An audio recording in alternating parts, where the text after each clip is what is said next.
We're joined here in New York by Rashid Khalid. Among his books are Brokers of Deceit, How the U.S. Has Undermined Peace in the Middle East. He's the Edward Said Professor of Arab Studies at Columbia University. You are also Palestinian. Your response to the death of Ariel Sharon? Well, for me, the most important emotion is a sense of finally the man who carried out a war in which 20,000 people were killed, the Lebanon War of 1982. Who besieged Beirut, who destroyed building after building, killing scores of civilians in a search to destroy the PLO leadership, has finally left the world.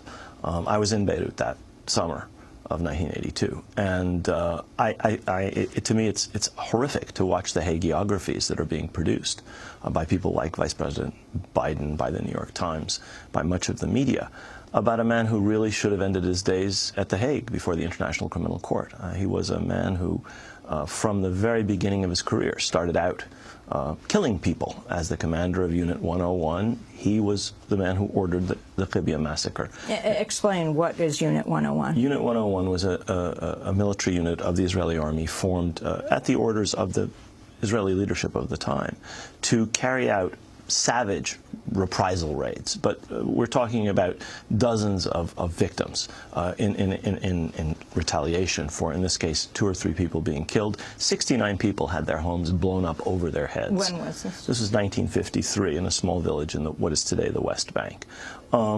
This was the first condemnation of Israel by a Security Council resolution. This was something that the United States at the time was willing to say was a horrible, horrible crime. And this is a man who, since then, really has only acted on the basis of a belief that force is the only thing the Arabs understand.